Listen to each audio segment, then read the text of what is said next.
Setiap saat, setiap waktu, keringat basahi tubuh. Ini saat yang ku tunggu. Hari ini ku buktikan, ku yakin aku kan menang. Hari ini kan dikenang, semua doaku panjatkan, sejarahku persembahkan. Terus fokus, satu titik, hanya itu, titik itu. Tetap fokus, kita kejar, lampaui batas. Terus fokus, satu titik, hanya itu, titik itu. Tetap fokus, kita kejar, dan raih bintang. Yo yo ayo, yo ayo, yo yo ayo, yo ayo, yo yo ayo, yo ayo, yo yo, oh oh oh, yo yo ayo, yo ayo, yo yo ayo, yo ayo, yo yo ayo. Kita datang, kita lihat, kita. Kalau menang berprestasi, kalau kalah jangan frustasi. Kalau menang solidaritas, kita galang sportivitas. Kalau menang berprestasi, kalau kalah jangan frustasi. Kalau menang solidaritas, kita galang sportivitas. Om Swastiastu, kembali lagi di channel Santi Dharma Chandra. Saat ini Santi berada di Denpasar, Bali. Halo Denpasar, dan Santi mau nge-MC untuk acara di Indonesia Cinta Disabilitas. Nah, bagaimana kita keseruannya untuk Kak Santi nge-MC di acara ini, dan bagaimana kegiatan anak-anak disabilitas. Terus terima kasih juga buat Geraha Nawasena yang sudah ikut andil peran besar untuk memberikan kesempatan dan ruang bagi anak-anak disabilitas khususnya yang ada di Bali. Dan kemana-mana, jangan lupa subscribe, like, dan share channel kesayangan kita semua, Santi Dharma Chandra. Suksma.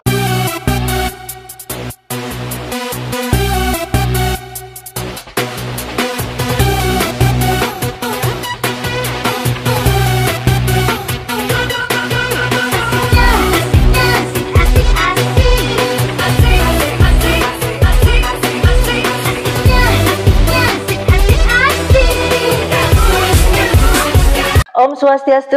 Om Swastiastu.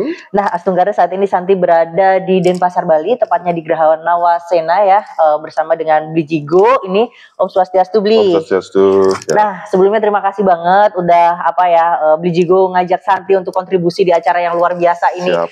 Nah, ini kan namanya Bli Jigo nih. Untuk kenalan dulu nih, nama Balinya itu apa? Boleh, Bli? Baik. Terima kasih. Sebelumnya saya ucapkan terima kasih nih kepada Kakak Santi nih.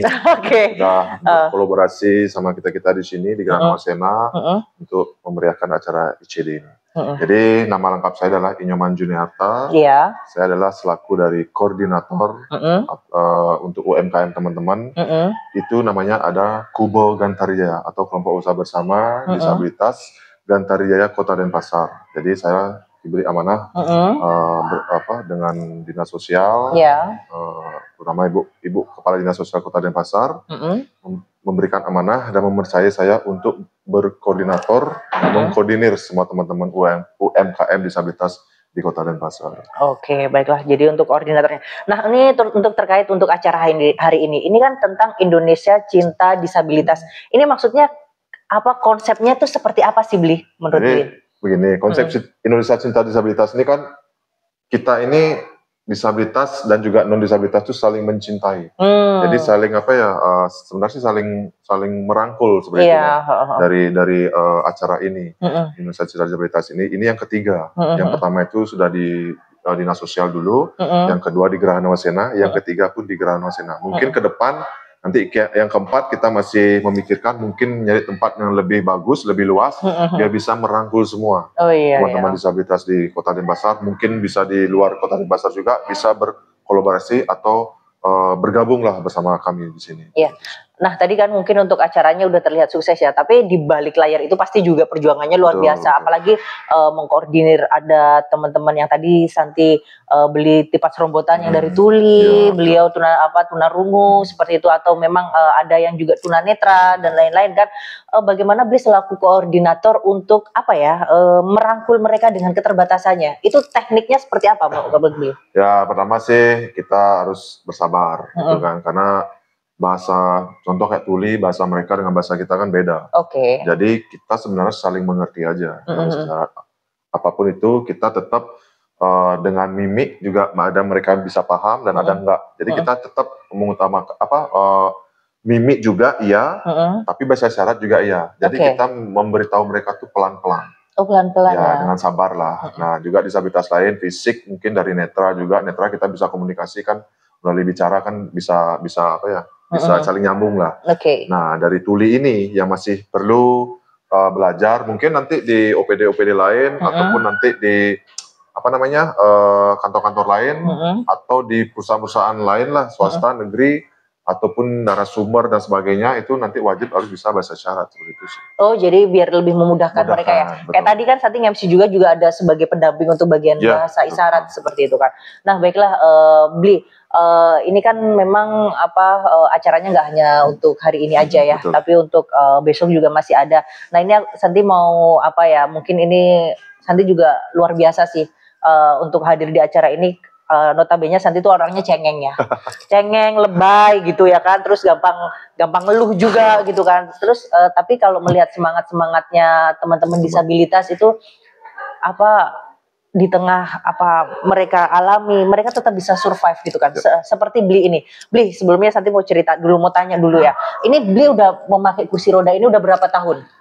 Jadi saya cerita sedikit. Awalnya itu saya bukan orang disabil, bukan disabilitas. Jadi normally. Saya orang yang non difabel dulu. Nah, jadi saya mengalami kecelakaan di tahun 2012. Mungkin teman-teman atau penonton di seluruh Nusantara mungkin tahu yang namanya cerita insidennya Costa Concordia di tahun 2012. Itu tepatnya di tanggal 13 Januari 2012 yang nabrak karang di kota Giulio, Italia.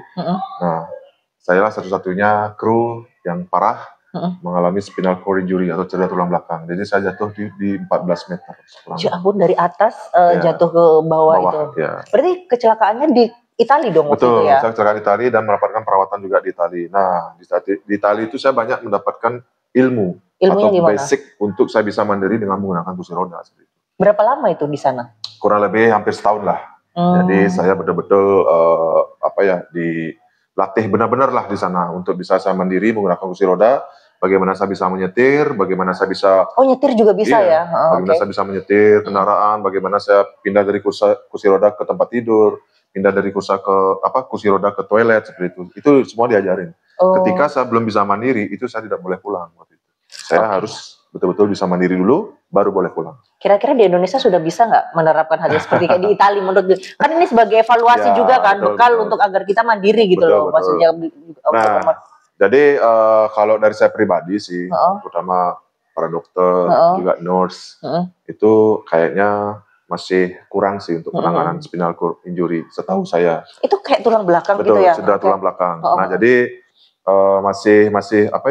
masih kurang sih menurut saya. Jadi ketika suatu contoh nih, kadang-kadang saya diundang untuk mengasih motivasi ke teman-teman yang mengalami spinal cord injury. Ada yang kecelakaannya sampai 1 tahun sudah, dia bed rest. Ada yang 6 bulan dia bed rest, bermacam-macam lah. Nah, jadi setelah saya mengatakan, ketika kamu setelah selesai operasi, apa yang setelah itu dijalankan? Apa itu? Gimana? Paling fisioterapi. Fisioterapi pun gerak setelah mungkin 6 kali. Ini sih pengetahuan saya ya. Kalau mungkin ada yang salah. Ada berbeda juga ya. Mungkin kan beda-beda orang. Jadi kalau masalah mau direvisi. Jadi ini sepengetahuan saya sendiri. Nah, ketika saya tanya, ketika kamu habis operasi, itu fisioterapi mungkin 5-6 kali, setelah itu udah bed rest. Ya, jadi saya kasihan melihat terutamanya spinal injury seperti ini, karena spinal injury, difabel spinal injury dan difabel daksa yang dari kecil itu beda. Jadi jangan disamakan, betul. Jadi spinal injury ini sebenarnya butuh perawatan khusus dia. Khusus dalam arti apa? Perawatan itu kita betul-betul khusus, karena musuh dari spinal injury adalah pertama itu okubitus. Apa itu? Jadi luka di bagian mungkin di kulit belakang, karena mereka nggak paham apa yang mereka harus lakukan. Nah, kalau saya pun itu diajarin di luar semua. Makanya saya bisa kemana-mana itu sendiri karena ya saya memang dapat pelajaran di luar tuh. Jadi untuk survive ya. Iya, betul. Nah, ini untuk masa peralihan dan nggak mungkin dong beli langsung setangguh ini ya kan, seperti itu kan. Jadi ada nggak sih pernah merasa kayak ini buat semuanya ya, karena jangankan yang Bli mengalami ini, bahkan yang manusia masih normal aja, apalagi kasus di Bali, kasus bunuh dirinya juga cukup tinggi gitu kan. Ini mungkin Bli juga bisa memberikan motivasi atau semangat hidup yang masih normal, kenapa kok sampai melakukan bunuh diri gitu kan. Nah ketika Bli merasa nggak sih kayak ngerasa insecure, ngerasa kayak kok hidup gue kayak gini gitu kan, apa maksudnya kehilangan harapan hidup, apa yang Bli lakukan? Itu dari saya pribadi itu dulu pernah sih ngalamin sampai bunuh diri 4 kali itu pernah saya ngalamin. Ya memang sih yang dari non difabel jadi difabel itu memang susah untuk menerima keadaan. Nah jadi satu-satunya itu kita apa ya dari masyarakat juga sih, terutama dari keluarga, dari orang terdekat memberikan support kepada kita. Nah masyarakat pun juga seperti itu. Ketika masyarakat menganggap kita tuh orang lemah, orang nggak bisa ngapain, ya disitulah terjadi down pada kita. Oh gitu. Iya. Makanya saya berharap, saya pribadi nih, dan teman-teman mungkin juga yang lain, yang mewakili teman-teman disabilitas juga, stoplah statement bahwa disabilitas itu dia orang lemah. Nah, jadi ketika kalian belum pernah terjun di dunia di teman-teman disabilitas, mungkin kalian nggak akan tahu mereka ini orang lemah. Kalian anggap mereka ini orang lemah, tapi ketika kalian terjun atau ketika kalian bergaul dengan teman-teman difabel, disitulah akan merasakan bahwa kita kekuatannya luar biasa. Betul. Dan kita itu bukan guru spiritual gue ini, ya kan? Ya. Kita tuh nggak ada apa-apanya ketimbang mereka. Karena mereka dengan keterbatasan, mereka menciptakan sesuatu yang yang luar biasa. Seperti bisa melukis, bisa buat kreativitasnya mereka, kayak gelang, aksesoris dan sebagainya, dan bermacam-macam lagi, itu sangat luar biasa bagi saya. Iya sih, benar sih. Baiklah. Apalagi dengan teman-teman netra, coba bayangkan mereka netra tanpa melihat apapun, tapi mereka bisa main keyboard, mereka bisa main gitar, vokalnya mereka bagus. Nah, situlah akan kelihatan bahwa yang kami ini yang anggaplah saya dulu orang non difabel kan, itu saya bukan apa-apa buat mereka itu. Saya tuh masih jauh di bawah ketimbang mereka. Mereka tuh luar biasa. Skillnya luar biasa. Betul. Ya. Betul, ya ampun, luar biasa semangatnya. Jadi buat teman-teman, dan satu lagi nih yang tadi pas waktu kehilangan harapan hidup, hal apa yang bikin Bli itu bertahan di dunia ini gitu, mempunyai semangat hidup, itu yang paling penting sih. Karena ini kebutuhan manusia untuk memiliki semangat hidup. Betul. Awalnya begini, dulu kan saya waktu di tahun 2013 saya balik ke Bali, itu saya nggak tahu jati diri saya tuh harus kemana. Itu juga menyebabkan saya tuh agak sedikit down. Karena apa? Saya pingin bergaul sama, anggaplah, lah teman saya dulu non difabel banyak. Cuman kan saya seorang difabel waktu itu, kemana nih saya harus mengarah? Ke tempat saya sampai searching di Google, saya nggak nemu. Nah di tahun 2019 itu saya nemunya namanya BSF, Bali Sport Foundation. Jadi di sana tuh banyak atlet basket. Nah cuman karena saya baru tahu mereka teman-teman ya agak canggung dikit gitu. Nah, setelah sering berjalan, akhirnya saya ketemu dengan Dinas Sosial Kota Denpasar di tahun 2021 kalau nggak salah. Itu tepat di hari yang ICD pertama. Nah, disitulah saya ngobrol sama Ibu Kadis, Ibu Kepala Dinas Sosial Kota Denpasar, Ibu Ayu Laksmi Saraswati. Itu saya pernah mengatakan kepada beliau, Ibu bisa nggak memberikan wadah untuk kami? Atau wadah untuk teman-teman disabilitas lah. Mungkin di Kota Denpasar.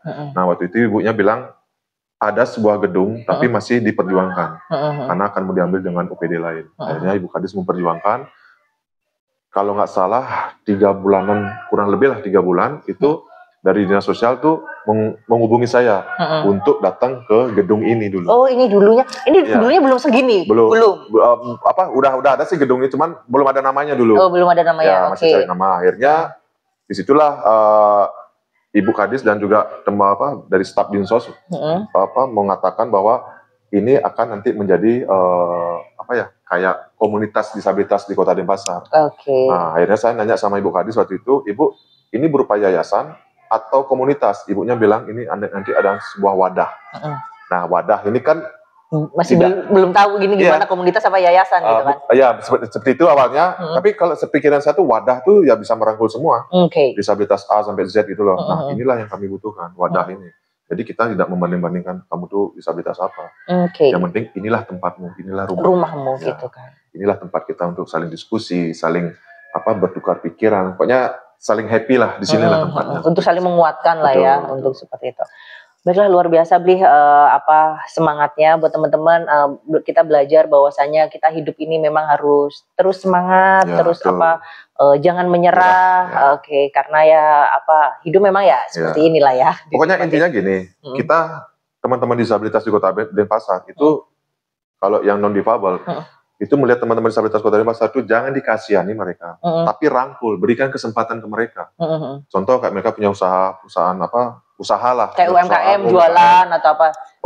punya apa di kantor lah, ada dia punya acara ulang tahun atau apa, silakan datang ke Gerhana Masena, kalian mau order apa, Oh, snack ada- box segala macam, ada UMKM gini? lengkap di sini semua Oh, ada. di sini aja. Jadi Ya. kalau buat teman-teman kalau mau support kegiatan teman-teman disabilitas Betul. difabel, nanti bisa kalau untuk apa pesan snack, Ya. pesan lunchbox atau Betul. pesan makanan atau Makanan. apapun bisa ya di sini ya. Bisa di sini. Pokoknya by request Oh, by sesuai. request. Untuk budget Nanti by request. nomornya boleh tak Boleh, cantumkan? kata di sini Oke, nanti oke, nomornya. oke. Seperti itu. Siap, siap. Jadi dan yang keren di Gerhana Masena ini adalah itu ada namanya Difabel Barista. Apa itu? Jadi Difabel Barista. Oke. Jadi kita tuh di barista tuh ada difabel, 6 difabel. Itu bermacam dari tuli, fisik, netra.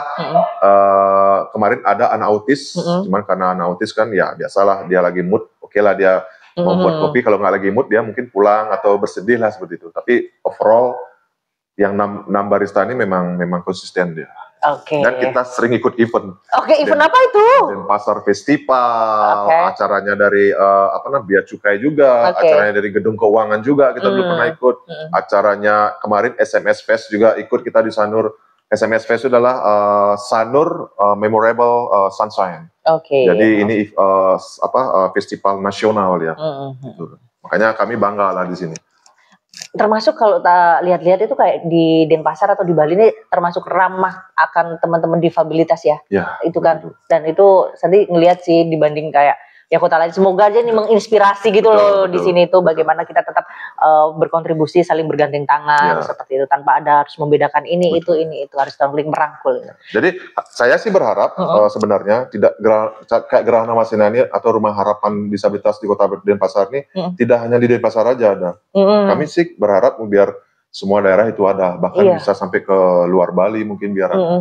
Ketika umpama nih saya main ke mana, ke Bali Barat umpama ada wadah seperti ini kan saya bisa singgah, bisa main, kita saling sharing lah apa nih, ayo. Nah, Oh seperti itu, iya kan. ya. Nah, banyak kok kemarin dari Dinas Sosial Kabupaten Bangli juga pernah kunjungan ke sini, mereka saling sharing itulah, pingin biar ada wadah seperti inilah Oke, disabilitas. ya udah. Jujur dari staf khusus presiden juga tahun lalu sempat kunjungan ke sini, itu beliau mengatakan bahwa Gerhana Masena inilah satu-satunya wadah ramah disabilitas itu pertama kali ada di Indonesia, satu-satunya. The best Bali ya kan.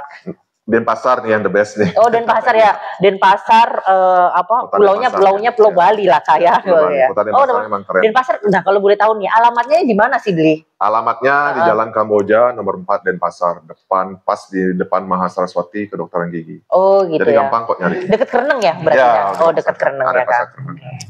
Jadi kalau kalian ingin berkunjung boleh, kita umum terbuka di sini. Jual makanan juga ya? Semua ya. Kita opennya dari jam 9 pagi sih sampai jam 5 sore, kadang jam 6. Oke. Ditentukan pemada event, ya kita sampai malam bisa. Oke. Baiklah. Pokoknya semua karya-karya teman-teman disabilitas Kota Denpasar. Oke, Kota Denpasar ya. Baiklah, sebelumnya Bli terima kasih banget sudah memberikan semangat, support kepada teman-teman difabel juga, dan Santi juga dikasih semangat ya kan. Nanti Thank you Santi. ya, terima kasih. Nanti kasih semoga banyak. tetap kolaborasi juga, dan besok kita masih ada untuk kegiatan di sini ya di Gerhana Ya. Masena untuk masih di dalam event Indonesia Cinta Disabilitas. Baiklah, terima kasih. Semoga kebaikan datang dari segala penjuru arah. Mari kita tutup dengan para Santi Gebling ya. Ya. Om Santi Santi Santi Om. Manusia-manusia kuat, itu kita, jiwa-jiwa yang kuat. Itu kita, manusia-manusia kuat. Itu kita, jiwa-jiwa yang kuat. Itu kita, manusia-manusia kuat. Itu kita, jiwa-jiwa yang kuat. Itu kita, manusia-manusia kuat. Itu kita, jiwa-jiwa yang kuat. Itu kita. Kau bisa patahkan kakiku, Patah tanganku, rabut senyumku, hitamkan putihnya hatiku, tapi tidak mimpi-mimpiku.